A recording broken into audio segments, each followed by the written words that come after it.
Hello আমার ভালোবাসার মানুষ, তো তোমাদের আশরাফুল ভাইয়ের ব্যাংক ব্যালেন্স 5 লাখ। তো তোমাদের আশরাফুল ভাইয়ের ব্যাংক ব্যালেন্স বর্তমান 5 লক্ষ টাকা আছে। তো আমি ইনশাআল্লাহ এই 5 লক্ষ টাকা গরিব অসহায় মানুষকে বিতরণ করে দেব এবং মসজিদ মাদ্রাসায় আমি বিতরণ ক্যাশুয়ালি ডিস্ট্রিবিউট করে দেব আমি 5 লক্ষ টাকা। তো একমাত্র তোমাদের সাপোর্ট। তো তোমরা সবাই যদি আমার এই ইউটিউব চ্যানেলে যদি 50,000 সাবস্ক্রাইব করে দাও, 50,000 সাবস্ক্রাইব অলরেডি হয়ে গেছে, 100K হয়ে যাবে। তারপর আমি একটা হাফেজিয়া মাদ্রাসার কথা দিছি, একটা মসজিদ মানে মসজিদে আমি দান করব 50,000 টাকা। আমি একটা ভিডিও পোস্টিং করেছি অলরেডি ইনস্টাগ্রামে এন্ড ফেসবুকে। যদি 50,000 সাবস্ক্রাইব হয় তাহলে আমি হাফেজিয়া মাদ্রাসা ওই মসজিদে আমি 50,000 টাকা ডোনেট করব। একদিন আর একটা নেক্সট ভিডিও আসবে, 50,000 টাকা তোমাদের আশরাফুল ভাই ডোনেট করব।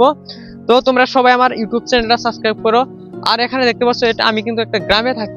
তো আমি সোশ্যাল মিডিয়া থেকে টোটালি 20 লাখ, তো 20 লাখ টাকা আমি প্রফিট করেছি, আর্নিং করেছি এক বছরে। তো ফেসবুক থেকে আমি আর্নিং করেছি।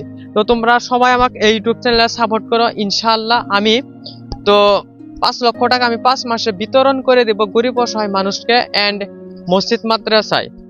তো তোমরা সবাই আমার এই ইউটিউব চ্যানেলটা সাবস্ক্রাইব করো। তো তোমাদের আশরাফুল ভাই চ্যানেলের দ্বারা গরিব অসহায় মানুষের পেটে ভাত যাবে। আরো মসজিদ মাদ্রাসায় তো হেল্প আমি করি অলরেডি, তোমরা জানো। কিউআর কোড লাগায়ও আমি হেল্প করে দেই, আমার তরফ থেকেও আমি হেল্প করি।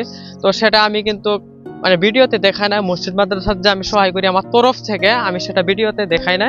অ্যাকচুয়ালি তোমরা যেগুলা টাকা দান করো সেগুলা টাকা কিন্তু আমি মানে ভিডিওর মাধ্যমে আমি দেখাই যে এত টাকা দিয়েছেন আপনারা, এত টাকা পাইছি। তো সেরকম ভাবে করি। তো তোমরা সবাই আমার ইউটিউব চ্যানেল সাবস্ক্রাইব করো। নেক্সট ভিডিও আইতাছে 50,000 টাকা ডোনেট করবো একটা মাদ্রাসাত। তো তোমরা সবাই আমাকে সাপোর্ট করো।